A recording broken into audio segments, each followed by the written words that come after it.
Assalamualaikum warahmatullahi wabarakatuh. Bismillahirrahmanirrahim. Alhamdulillahi rabbil alamin. Wa bihi nasta'in ala umuri dunya waddin. Wassalatu wassalamu ala ashrafi anbiya'i wal mursalin wa ala alihi wa sahbihi wa man sara ala nahjihi bi ihsanin ila yaumidin wa ba'd.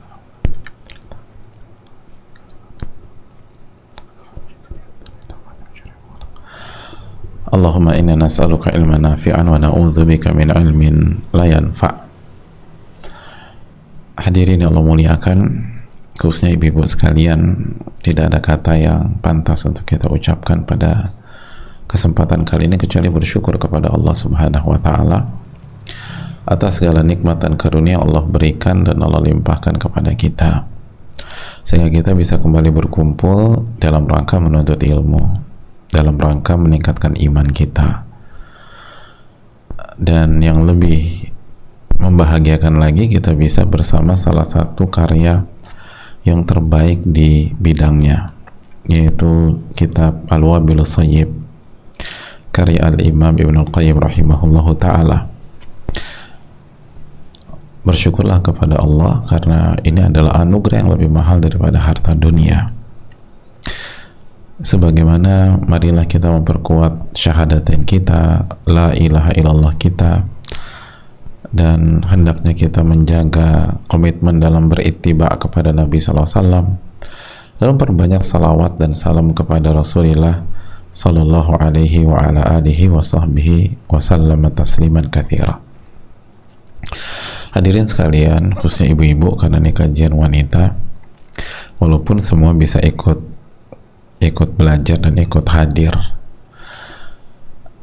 jadi ini juga manfaat buat bapak-bapak, buat ikhwan, buat laki-laki, baik untuk diri mereka maupun untuk disampaikan ke istri, ke anak, ke ibu, dan lain-lain.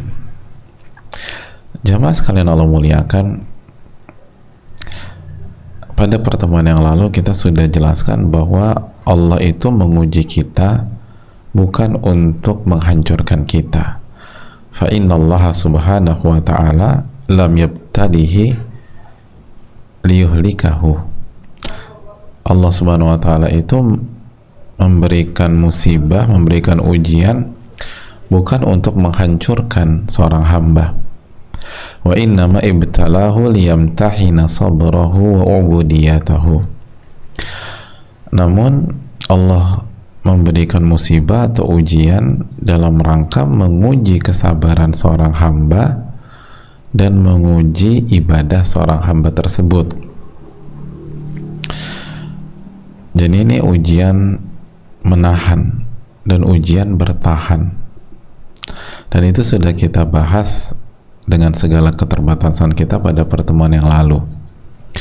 Pada kesempatan kali ini kita akan lanjutkan bahwa fa innallaha ta'ala 'alal 'abdi ubudiyatan, atau fa inna lillahi ta'ala 'alal 'abdi ubudiyatan fi dharra kama lahu 'alaihi ubudiyah fi sarra.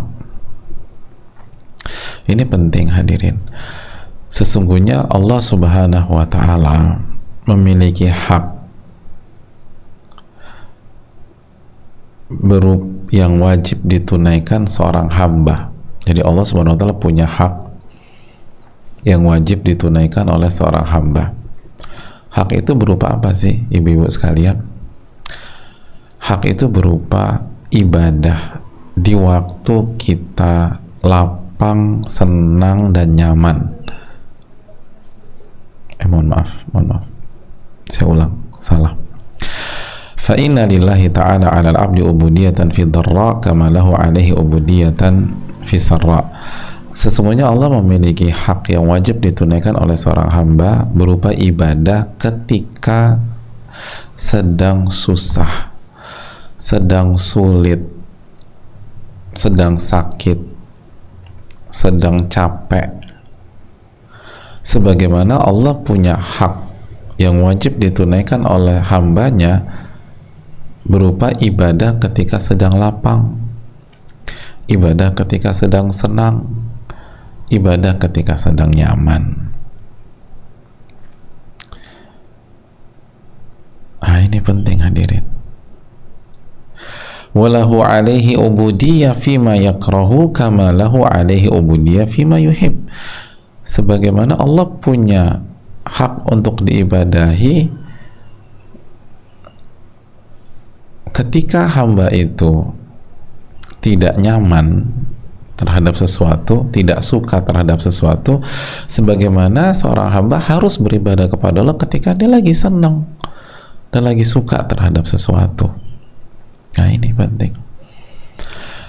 Jadi hadirin Allah muliakan, yang sering kali kita lupa nih, kita tuh suka berpikir bahwa ibadah itu pada saat kita lagi senang, pada saat kita lagi nyaman. Padahal Allah juga harus kita ibadahi pada saat kita lagi susah, pada saat kita lagi nggak nyaman, pada saat kita lagi kesel, pada saat kita lagi marah.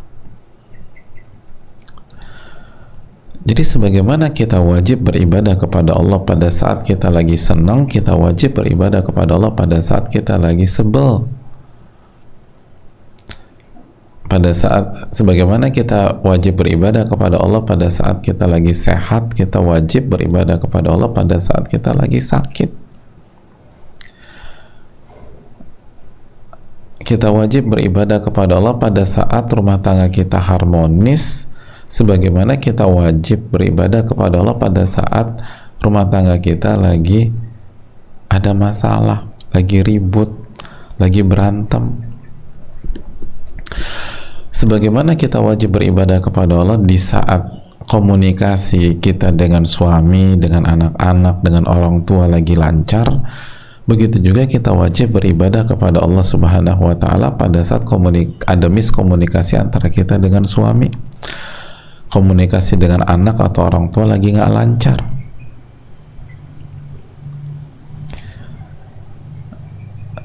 Jadi di saat tidak nyaman itu ada ibadah, sebagaimana di saat nyaman itu ada ibadah, jamaah.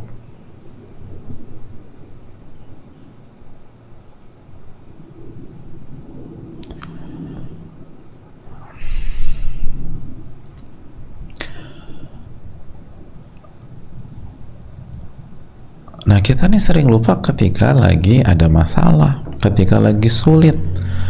Jadi ketika kita lagi mudah dan dimudahkan oleh Allah, itu ada ibadahnya. Ketika kita lagi sulit, ada ibadahnya, ada amal solehnya. Nah, disitulah mengapa Allah Subhanahu wa Ta'ala kasih kita musibah, kasih kita ujian, kasih kita masalah.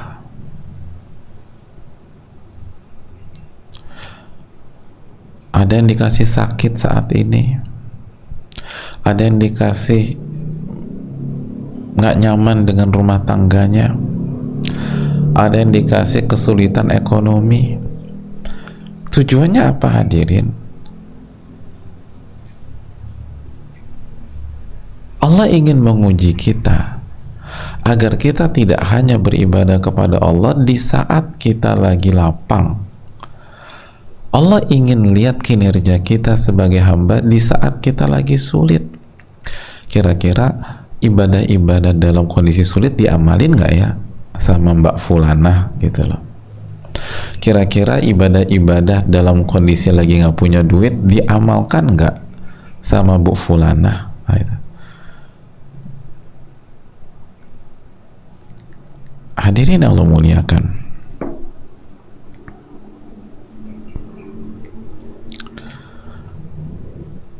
Jadi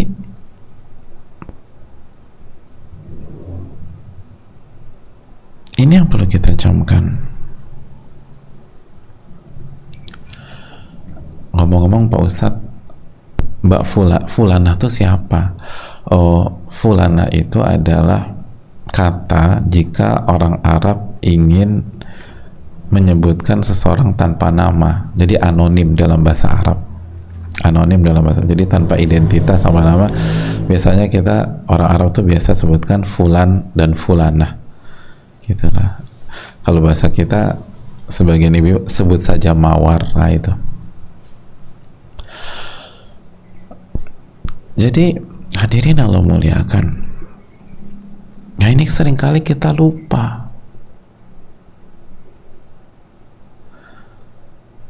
Dan memang kita suka pelupa ya, memang ya.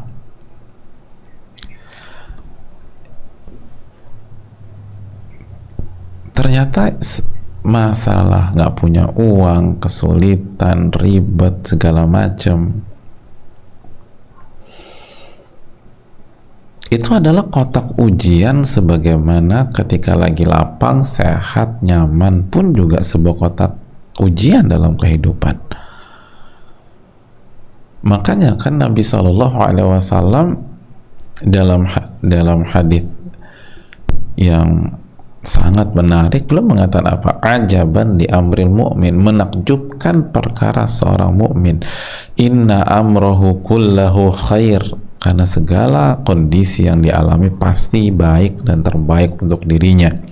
In asabathu sarra'u syakar fakana khairan lah, apabila dia diberikan kelapangan, kenyamanan, sehat, lalu dia bersyukur. Lihat, dikasih kelapangan, sehat, nyaman, lalu dia bersyukur, maka itu yang terbaik buat dirinya. Dan kalau diberikan kesulitan, sakit, lalu lagi nggak punya uang, lalu dia bersabar, fakana khairan lah, dan itu yang terbaik buat dirinya. Jadi ini terbaik, itu terbaik. Ketika lagi lapang terbaik, ketika lagi sulit terbaik, ketika lagi mudah terbaik, ketika lagi berat terbaik. Ternyata kenapa bisa terbaik versus terbaik, atau terbaik dan yang terbaik? Karena seorang hamba itu ketika lapang mengerjakan ibadah-ibadah yang dalam kondisi lapang, lalu ketika dia lagi sulit, dia mengerjakan ibadah-ibadah dalam kondisi sulit. Ketika lagi sehat, dia mengerjakan ibadah dalam kondisi sehat. Ketika sakit, dia kerjakan ibadah ketika sakit. Dan itu terbaik dan yang terbaik.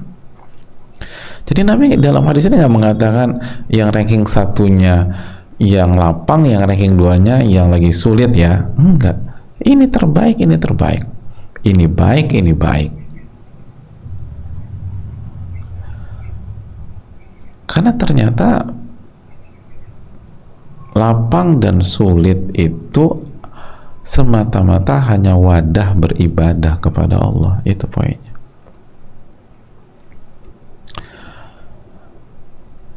Wadah beribadah. Makanya kurang tepat ketika ada orang yang berhijrah berharap, atau bukan berpikir bahwa hijrah itu akan membuat dia kaya. Enggak, bukan ke sana. Atau mendongkrak status finansialnya. Enggak harus demikian. Mungkin sebagian orang itu berlaku demikian, sebagian lain enggak, tetap aja miskin, sampai wafat pun juga miskin. Kenapa? Karena kaya dan miskin itu wadah beribadah, sebatas wadah beribadah. Berumah tangga itu wadah beribadah, jomblo itu wadah beribadah. Itu. Dan ini bukan berarti yang jomblo jangan nikah ya. Nah, salah satu ibadah ketika jomblo atau single, kita berusaha mengikuti sunnah Nabi SAW, tapi berusaha. Jodoh di tangan Allah udah. Salah satu tentu saja. Jadi semua ini wadah beribadah.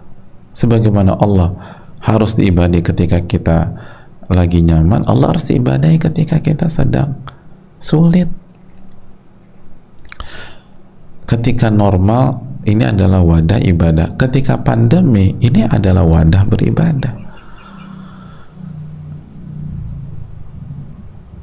Ketika PPKM, ini adalah wadah ibadah. Semuanya ini adalah wadah ibadah. Jadi wadah ibadah tuh bukan hanya ketika lagi sehat aja, ketika lagi kaya aja. Aku ingin deh jadi orang kaya biar aku bisa beribadah. Loh, emangnya kalau miskin nggak bisa beribadah apa? Terus bagaimana dengan Sumayyah? Sumayyah itu masuk surga dalam kemiskinan beliau, hadirin. Sumayyah itu mendapatkan surga, namanya harum, menjadi inspirator jutaan bahkan miliaran umat Islam, khususnya wanita, itu dalam kondisi miskin, bukan kaya.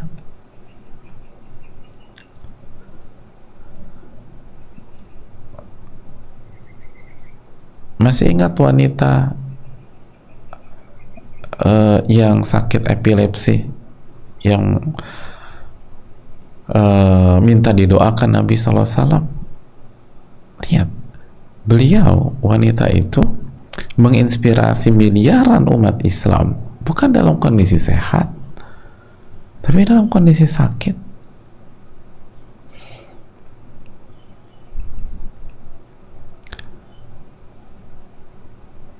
Jadi ini yang perlu kita renungkan, khususnya ibu-ibu sekalian. Benar nggak mau ibadah? Ya biar aku bisa ibadah. Detik-detik ini aja Anda bisa ibadah kalau Anda mau, tapi Anda nggak mau. Dan ini ujian, jamaah, ujian. Allah ingin lihat kinerja kita dalam menjadi hamba pada saat kita sulit, sebagaimana Allah ingin lihat kinerja kita sebagai hamba pada saat kita sedang lapang.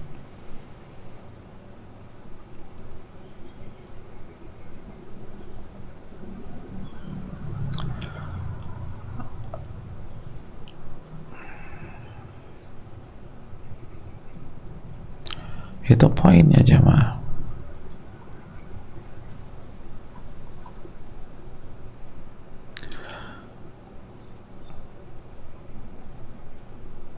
Mas doain ya biar aku cepat sembuh, biar aku bisa gabung lagi dengan kalian dan kita bisa beribadah dan beramal bareng lagi. Insya Allah aku doakan. Tapi jangan lupa, di saat kamu sakit seperti hari ini pun kamu tetap bisa beribadah kok. Gak harus sehat, walaupun pasti saya doakan insya Allah ta'ala kamu tuh sahabatku.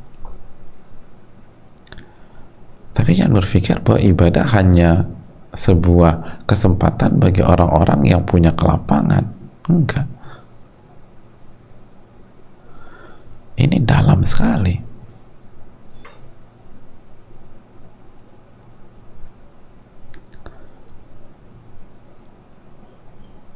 Hadirin yang Allah muliakan. Kita lanjutkan. Wa aktsarul khalqi yu'tuna al-ubudiyyah fima yuhibbun. Dan mayoritas orang, mayoritas makhluk itu memberikan penghambaannya dan peribadatannya dalam kondisi yang mereka sukai. Wa sya'nu fi i'ta'il ubudiyyah fil makarihi fabihi tafawat maratibul ibad wa bihasabihi kanat manaziluhum indallahi ta'ala. Mayoritas orang itu memberikan ibadahnya, semangat ibadahnya ketika mereka berada di kondisi yang mereka harapkan, itu loh. Padahal wasya'nu, parameternya itu memberikan ibadah kita di saat-saat dan di kondisi-kondisi yang kita nggak suka. Dan di fase inilah, di poin inilah, hamba itu bertingkat-tingkat. Terlihat mana yang benar-benar hamba, mana yang tidak. Terlihat mana yang benar-benar hamba, mana yang kurang kualitasnya. Gitu hadirin. Kenapa demikian? Karena yang namanya hamba kan namanya juga hamba. Apapun opsi, apapun pilihan dari penciptanya, dia akan ngejalanin dengan ridho, dengan sabar, dengan qanaah. Itu hamba.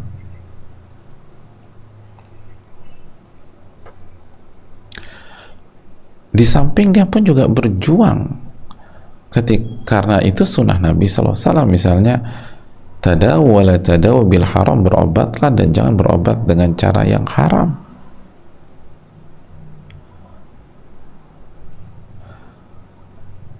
Atau dalam masalah finansial, ni'mal malu salih li rajuli salih, nikmat sebaik-baik harta yang baik itu di tangan orang yang saleh. Maka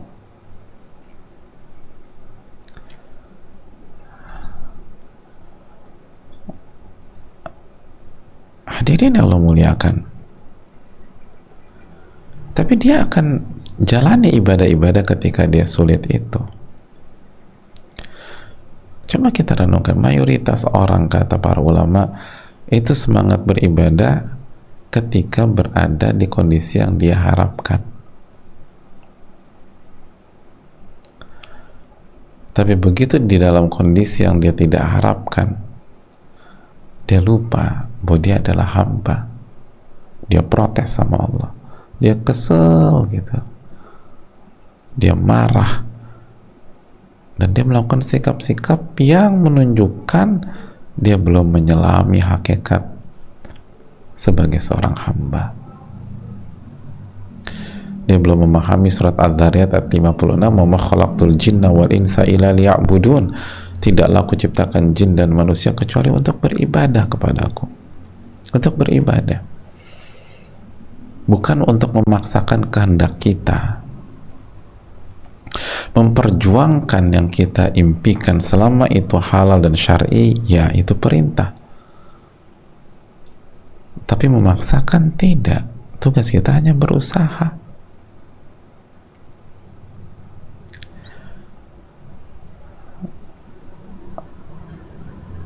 Dan jika Allah tentukan lain, kita sami'na wa ata'na, kita terima. Wa yusallimu taslima, dan taslim, menyerahkan semuanya kepada Allah. Tentu saja setelah berjuang dan berusaha. Dan kita berjuang karena Allah perintahkan kita berjuang.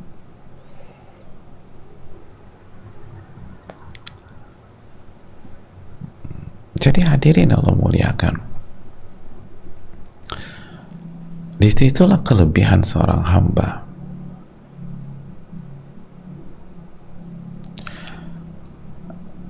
Kan gitu ya. Ya contoh, banyak banget contoh dalam masalah ini. Contoh misalnya, contoh simpel, tabassumuka fi wajhi akhika sadaqah. Ini salah satu amalan yang Allah perintahkan kepada, yang Allah dan Rasulnya perintahkan kepada kita. Senyummu di hadapan wajah saudaramu itu sedekah. Nah, seringkali kita ini bisa dengan mudah tersenyum sama orang yang baik sama kita, dan itu harapan semua orang, dibaiki oleh lingkungannya, dibaiki oleh temannya. Oh, senyumnya enak tuh. Tapi begitu kita berhadapan dengan pihak yang menzolimi kita, sulit kita untuk senyum, hadirin. Itu yang dimaksud ulama. Mayoritas orang tuh bisa beribadah, bisa beramal dalam kondisi yang mereka harapkan, yang mereka inginkan. Tapi kalau sebaliknya belum tentu.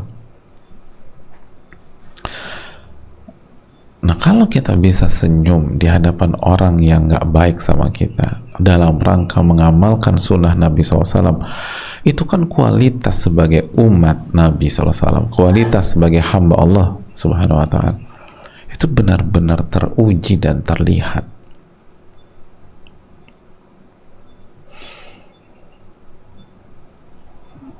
Ada orang sholat subuh ketika lagi fresh aja, begitu lagi pening, lagi apa, lagi uh, pegel-pegel, lagi capek,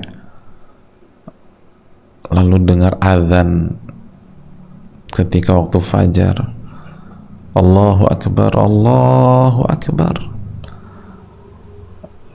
udah aku sholatnya nanti aja sebangun aku. Itu kan karena aku lagi capek. Itu baru ujian seorang hamba, hadirin. Ujian seorang hamba.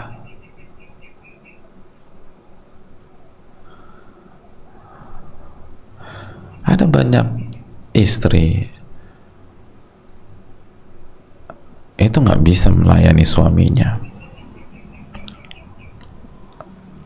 nggak lemah lembut dengan suaminya, kasar dengan suaminya. Ketika ditanya, kenapa mbak, kenapa bu,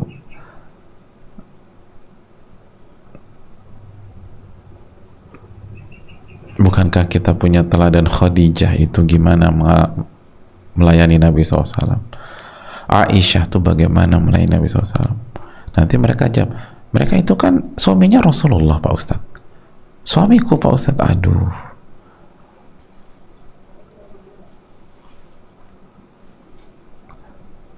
gak bisa Pak Ustadz, ini sosok makhluk yang egois suamiku ini.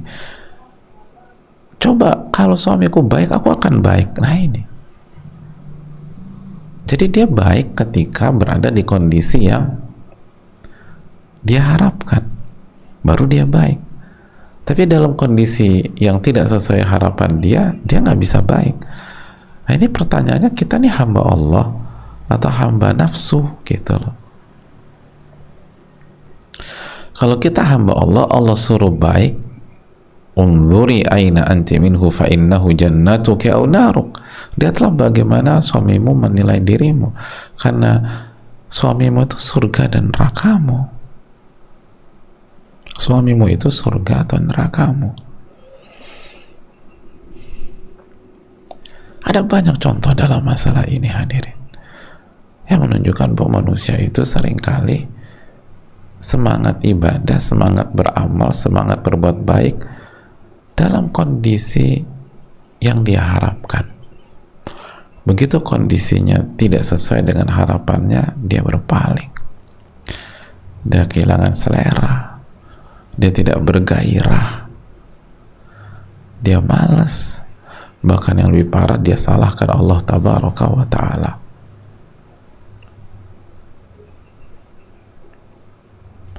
Nah pertanyaannya sebenarnya nih, kita hamba siapa, jemaah?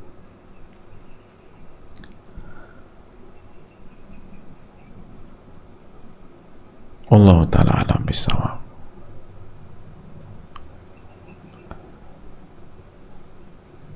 Oleh karena itu, Allah kasih ujian berupa kondisi yang susah dan sulit untuk melihat, untuk menguji apakah kinerja kita sebagai hamba di saat sulit sebagus kinerja kita sebagai hamba di saat nyaman gitu. Hamba sejati itu mau ditaruh di kondisi manapun tetap berperan sebagai hamba, tetap berperan sebagai hamba. Ini bisa disampaikan. Kita buka sesi tanya jawab. Wassallallahu sallam ala nabiyina Muhammad wa ala alihi wa sahbihi ajma'in.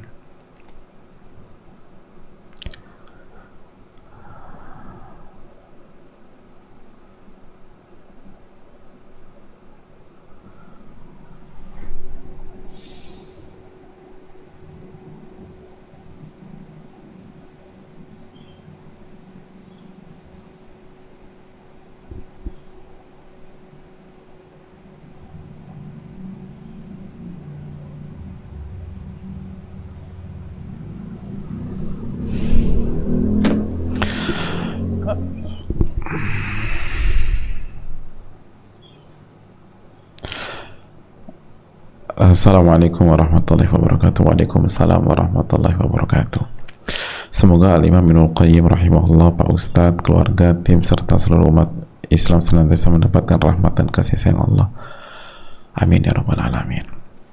Izin bertanya Pak Ustadz. Pak Ustadz, saya tertimpa musibah pada agama, mencintai dunia dan menjadi lalai.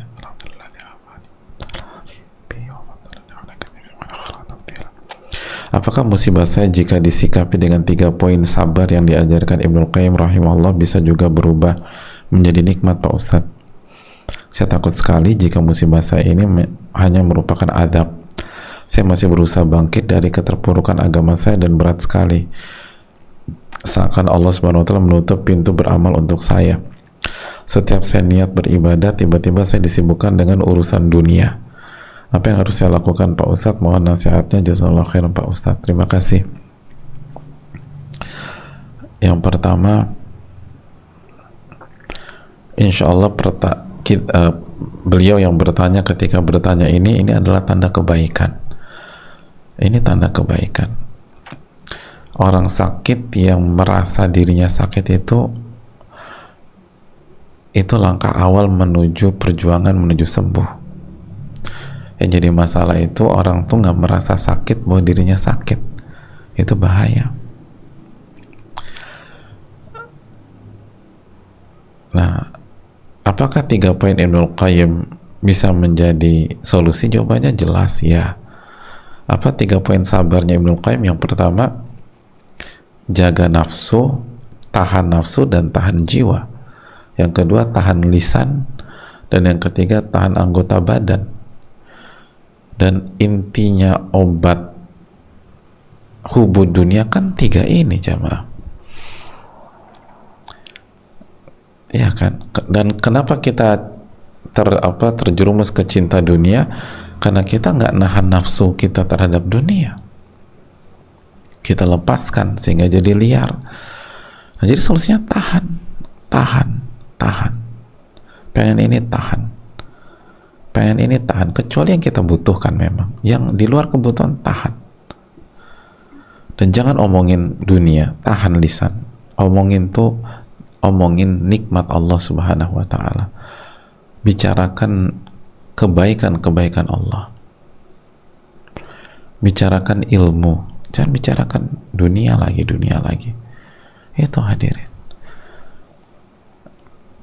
Terus jangan lupa al-luju ilallah. Jadi ketika jiwa ini kita tahan dari dunia, jiwa ini kita arahkan kepada Allah.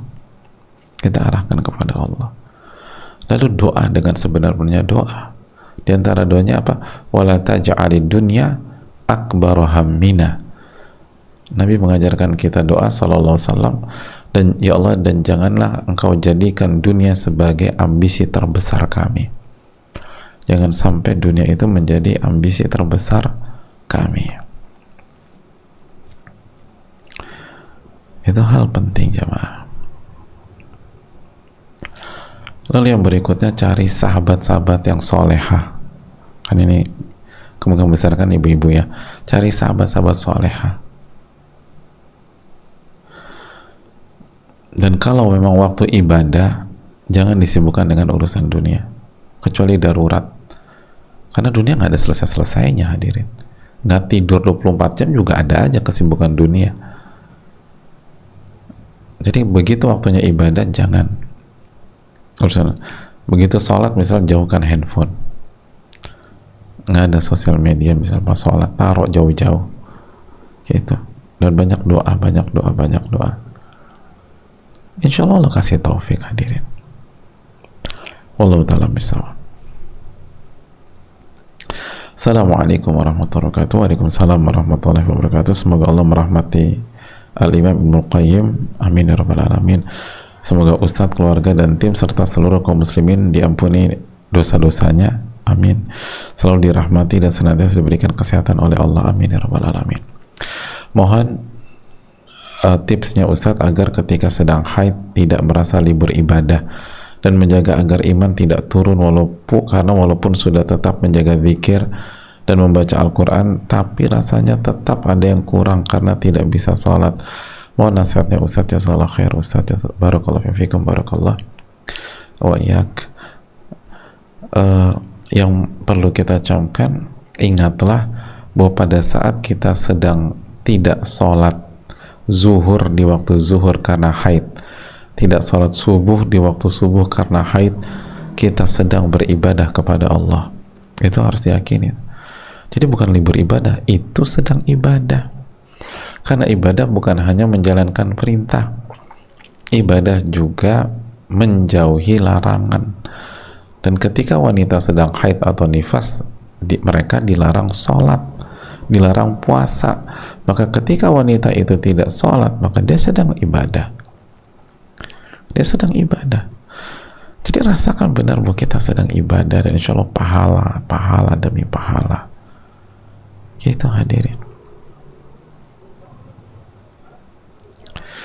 Jadi hadirin Allah muliakan,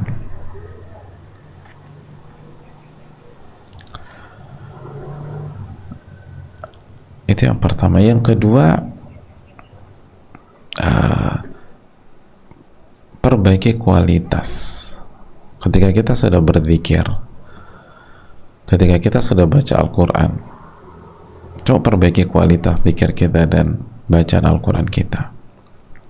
Resapi, renungkan. Insya Allah itu akan sangat membantu, sangat membantu. Itu hal yang penting untuk kita camkan.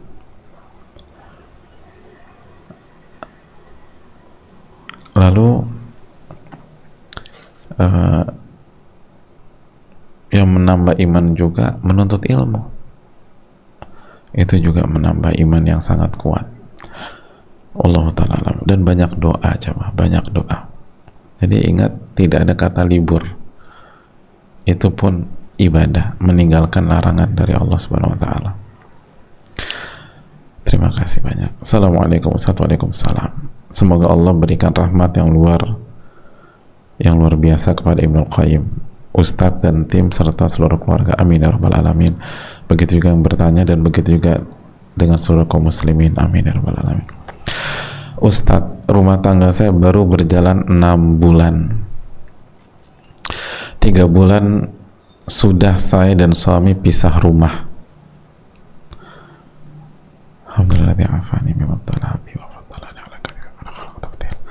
Jadi baru 6 bulan, 3 bulan sudah pisah rumah. Saya tidak pernah berpikir sebelumnya bahwa masalah yang saya pikir kecil dan bisa kami atasi berdua menyebabkan hal seperti ini. Selama 3 bulan ini saya benar-benar menata hati agar ridho dengan segala yang terjadi. Saya tahu musibah ini mungkin sebagai cara Allah memberikan jalan agar dosa-dosa saya yang banyak diampuni. Doakan saya agar sabar Ustaz. Waffaqakillah lima yuhibbuhu wa yardah. Waffaqakillah lisabri wal musabarah. Amin ya rabbal alamin. Masalah rumah tangga kami bermula dari cekcok kecil. Saya cemburu dan merajuk. Lalu saya pergi ke rumah orang tua saya. Saat itu saya masih tinggal di rumah orang tua suami. Saat itu saya hanya izin ke mertua karena saya masih kesal dengan suami. Namun suami saya saat itu mengantar sampai ke taksi. Selama perjalanan kami hanya diam. Saat ngambek saya sempat melepaskan cincin pernikahan. Saya menyesal Ustadz, karena saya sudah berlaku zalim padahal saya tahu itu salah dan Allah melarang. Seminggu kami tanpa komunikasi. Lalu saat saya sudah tenang dan menghubungi kembali suami, karena saya pikir masalahnya masih antara saya dan suami tanpa ada yang tahu. Saya pun selama seminggu di rumah orang tua saya tidak menyampaikan dan memberitahukan ke siapapun. Namun ternyata ketika saya hubungi suami via telepon untuk mengabarkan saya akan kembali, respon suami sungguh di luar dugaan. Dia mengatakan bahwa seluruh keluarganya sudah tahu karena dia cerita. Saya sangat kaget. Singkat cerita, saya diminta suami menceritakan kepada keluarga saya. Keluarga saya sangat kaget karena memang sebelumnya rumah tangga kami baik-baik saja. Besoknya saya datang sendiri ke rumah mertua untuk ketemu suami dan keluarga besarnya. Kami beda kabupaten sekitar 5 jam perjalanan. Namun di saat Di sana suami tetap tidak mau memaafkan dan keluarganya juga terkesan pasrah dan hanya fokus pada kesalahan saya, Ustadz. Besoknya lagi saya diantar kakaknya yang cewek serta suaminya. Suami saya tidak ikut, kembali ke rumah saya dan membawa semua barang saya. Sekarang suami saya masih kekeh dan dalam proses mengajukan berkas gugatannya. Selama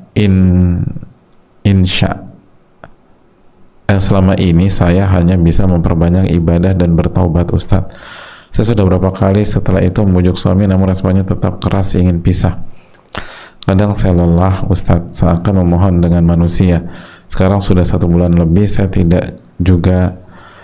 tidak lagi juga menghubungi suami.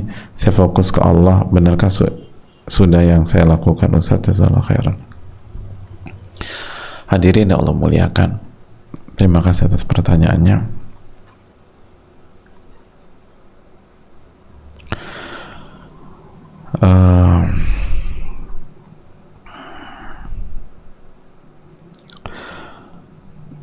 Yang pertama, semoga Allah memberikan taufik kepada yang bertanya untuk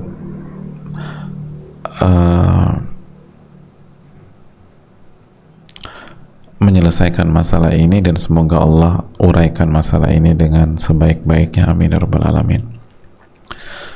Lalu yang semoga Allah memberikan taufik agar kita menyadari kesalahan kita. Hadirin yang Allah muliakan,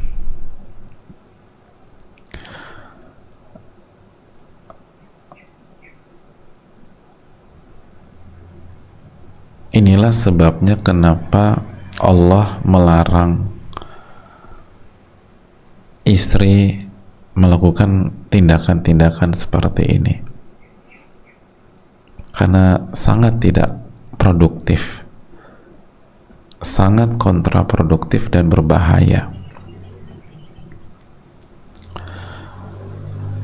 Istri nggak boleh ninggalin rumah kecuali kondisi darurat, dan syaitan akan menggoda wanita atau istri untuk minta keluar dari rumah atau minta berpisah atau kabur dari rumah atau pulangkan saya ke rumah orang tua. Itu selalu syaitan dari dulu seperti itu. Jadi simpel aja, wahai ibu-ibu sekalian dan para akhwat, kalau ada bisikan atau arahan untuk keluar dari rumah, kabur atau minta pisah dan seterusnya, tanpa ada alasan yang real, tanpa ada kondisi darurat, maka itu bisikan syaitan. Itu bukan dari Allah Subhanahu wa ta'ala.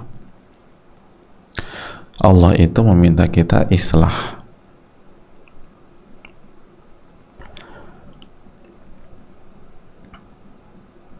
Dan nggak boleh wanita keluar dari rumah seperti ini, nggak boleh.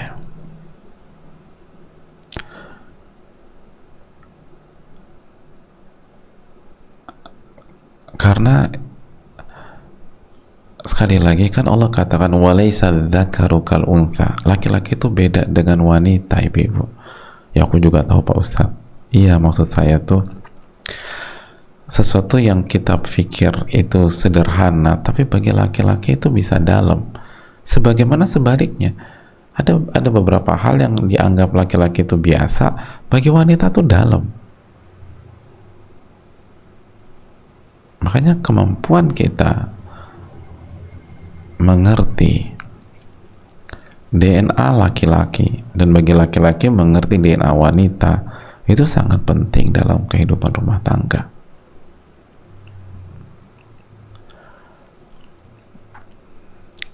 Allah mengatakan dalam surat An-Nisa 34, Ar-rijalu qawwamuna 'alan nisa, laki-laki itu pemimpin bagi wanita, bagi istri.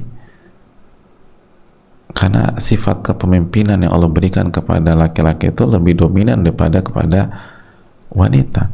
Nah, dengan kita minta kita pulang ke rumah orang tua kita, terus kita lepaskan, sebenarnya lepas cincin tuh nggak ada masalah juga dalam Islam. Tapi kan bagi banyak pihak itu simbol.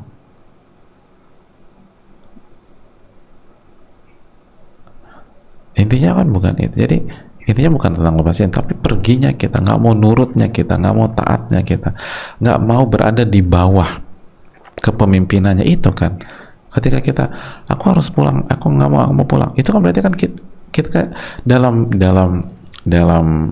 textbooknya laki-laki, istrinya tidak mau di bawah kepemimpinannya, dan itu pukulan keras bagi seorang laki-laki.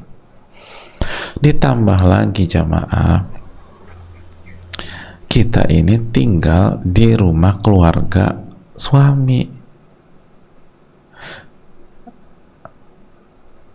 Yang begitu kita keluar, ya pasti kan pertanyaan besar. Kecuali kalau kita tinggal independen tuh mungkin, tapi ini kan tinggal bersama mertua.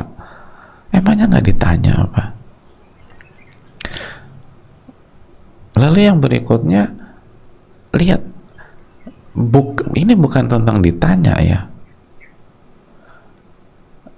tapi lagi-lagi ketika orang tuanya melihat seperti itu, saya lagi bicara dari sisi laki-laki ya, sesuai dengan keterbatasan ilmu saya. Tapi ketika suami gitu ya, ngeliat istrinya nggak mau diatur, mau minta pulang, terus kan dia harus ditanya atau dia harus jelaskan, dan itu kan tamparan lagi bagi seorang pemimpin. Berarti dia gagal nih ngedidik nih. Makanya kan mayoritas di pengalaman kita yang terbatas, mayoritas yang mau konsul rumah tangga kan biasanya istri. Suami lebih berat untuk konsul, nggak semua tentu saja. Kenapa? Karena pride seorang pemimpin itu lebih tinggi di sisi suami. Laki-laki nggak mau terlihat gagal.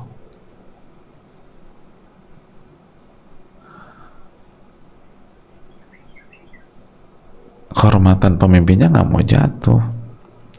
Dan dengan kita keluar itu sama aja ngejatuhin lagi. Jadi 2 kali dijatuhkan. Saya bukan membela suami, saya ingin rumah tangga beliau ini kembali utuh, semoga Allah kasih taufik. Tapi saya ingin jelaskan blind spotnya gitu loh, biar beliau yang bertanya atau banyak istri itu mengerti bahwa ini tuh masalah fatal, nggak simpel. Ini bukan tentang keluar rumah terus balik lagi. Kan lihat kan di alurnya kan, kalau nggak salah seminggu kemudian saya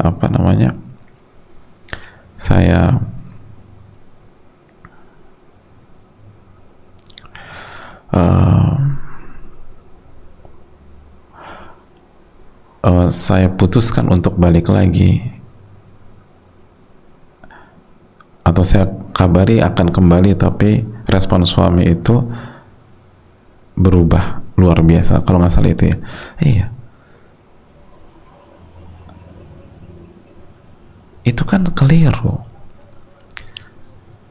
Kan nggak bisa kita, ketika misalnya pemimpin kita digitukan, oke, saya butuh waktu, terus kita nggak kasih kejelasan, tiba-tiba besok saya akan kembali. Di sisi laki-laki kan dia bertanya, ini yang pemimpin siapa ya? Kok enak aja begini? Dia bisa pergi kapan aja dia mau, dan dia pulang kapan aja dia inginkan. Itu kan benar-benar menjatuhkan lagi kepemimpinan suami. Jadi ada beberapa hal yang dilakukan dari pihak istri yang menyerang psikis kepemimpinan seorang suami di sini. Keluar dalam kondisi tinggal di rumah keluarga besar, lalu balik sesuai dengan keinginan dia. Kapan saya mau balik, saya bisa balik, kan begitu pesannya. Kata suami, nanti dulu, saya pemimpin. nggak bisa seenaknya aja begitu. Akhirnya suami ingin bercerai karena beliau merasa kepemimpinannya sudah tidak ada artinya lagi. Lalu bagi wanita berpikir ini adalah masalah kecil. Iya kan, coba saya baca sedikit, ini penting. Masalah rumah tangga kami bermula dari cekcok kecil, saya cemburu dan merajuk, lalu saya pergi ke rumah orang tua saya. Saat itu saya izin ke mertua, tuh izin ke mertua, berarti nggak izin suami. Itu fatal lagi.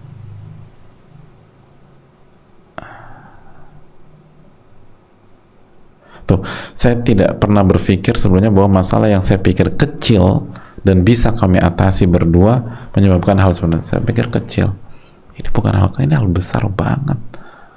Sangat besar, keluar tanpa izin, itu besar. Bagi laki-laki itu, bagi suami itu masalah besar. Ya sama aja di perusahaan ya. Perusahaan, kita bos nih, kita bos, kita pemimpin. Tiba-tiba karyawan kita liburan tanpa izin kita. Sampai kapan? Dia nggak kasih kabar. Terus pas dia mau balik ke kantor, dia baru bilang, besok saya kerja lagi ya. Kira-kira bosnya atau pemimpinnya akan terima nggak? Oh nanti dulu mbak, mari kita bicara. Gitu kan. Sesederhana aja itu logikanya. Dan kalau kita jadi pemimpin, kita akan melakukan hal yang sama kok.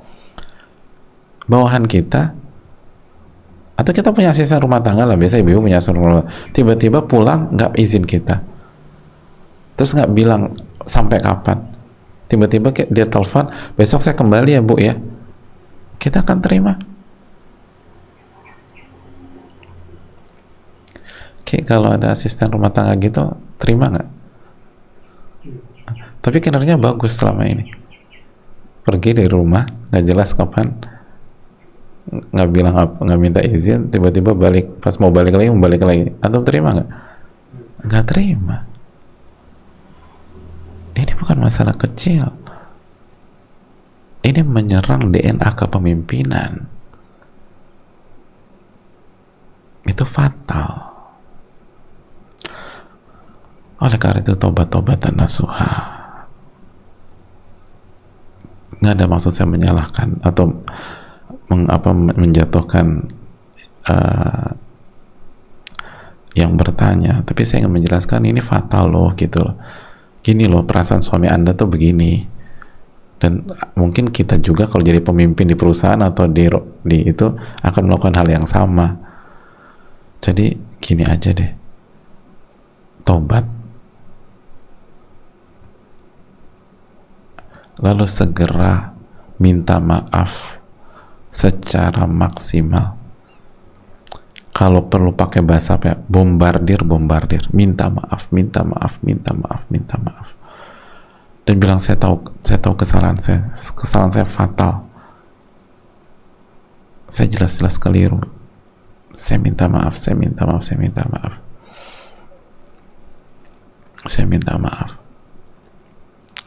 Lalu yang terakhir buat wanita dan buat ibu-ibu,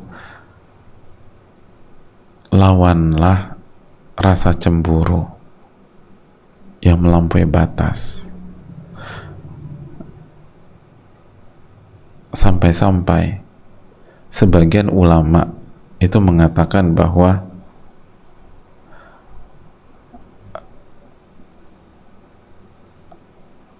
saat wanita melawan rasa cemburunya itu seperti laki-laki yang melawan musuh di medan jihad, sampai bilang begitu. Berat memang, tapi harus dilawan. Berat. Akhirnya nanti jadi bumerang seperti ini. Wallahu ta'ala alam bisawab, mungkin itu.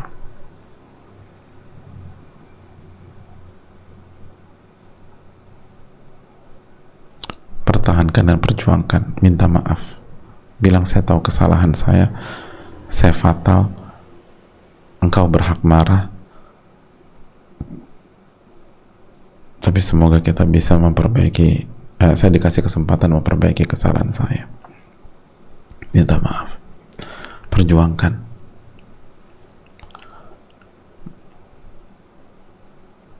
Assalamualaikum warahmatullahi wabarakatuh. Waalaikumsalam warahmatullahi wabarakatuh. Semoga Allah senantiasa merahmati, memberikan kebaikan serta kesehatan kepada Ustadz, tim dan keluarga, juga seluruh kaum muslimin dan muslimat yang berada. Amin ya rabbal alamin. Semoga Allah merahmati Imam Ibnul Qayyim rahimahullah. Jangan lupa mendoakan Imam Ibnul Qayyim. Izin bertanya Ustadz, saya ibu rumah tangga, suami saya meninggal dunia karena sakit 2 bulan yang lalu. Saya masih selalu berusaha untuk sabar dan ridho dengan takdir Allah ini, karena ini tidaklah mudah. Yang mau saya tanyakan, apakah saya berdosa kalau saya terkadang masih suka sedih dan nangis kalau saya ingat almarhum? Saya menikah sudah 7 tahun dan sudah dikaruniai oleh Allah 2 orang anak. Apakah bisa kelak saya berkumpul kembali dengan almarhum suami di surga bersama dengan kedua anak-anak yatim kami juga? Apa saja yang bisa saya lakukan untuk membantu suami saya sekarang? Ustaz, jazakallahu khairan. Waalaikumsalam warahmatullahi wabarakatuh. Iya, yang pertama kita ikut mengerti dan memahami perasaan yang bertanya, dan semoga Allah memberikan taufik untuk ibu atau mbak untuk bisa bersabar dan ridho terhadap takdir, dan semoga Allah memberikan husnul khotimah buat suami, dan semoga anak-anak jadi anak yang soleh dan solehah. Hadirin Allah muliati, yang Allah muliakan,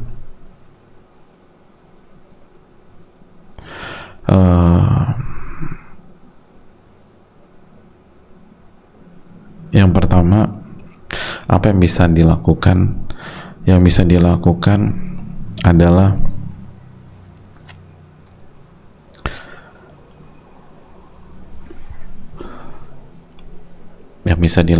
adalah berjuang menjadi istri soleh atau wanita soleha, dan istiqomah menjadi wanita soleha.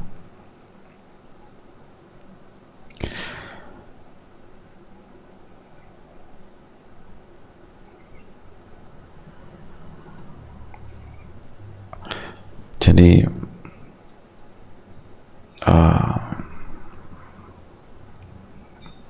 dengan kita menjadi wanita soleha, maka kita membantu pemimpin kita ketika beliau ditanya oleh Allah, sudah didik kita atau belum, dan bagaimana kondisi istri dan anak-anakmu, gitu loh. Jadi jadilah wanita soleh dan istiqomahlah menjadi wanita soleha. Lalu yang kedua, didik anak-anak menjadi anak yang soleh dan soleha, yang bisa mendoakan orang tuanya, mendoakan mbak, dan mendoakan suami. Jaga anak-anak ini agar menjadi hamba-hamba Allah dan bertauhid kepada Allah Subhanahu wa Ta'ala, dan mendoakan orang tuanya, baik yang sudah meninggal maupun yang masih hidup. Lalu yang berikutnya, bagaimana bisa berkumpul dalam Sunan Al-Baihaqi. Jadi diriwayatkan Imam Baihaqi bahwa Hudzaifah pernah berkata kepada istri beliau, in syi'ti takuni zaujati fil jannah, kalau engkau mau, engkau bisa menjadi istriku di surga.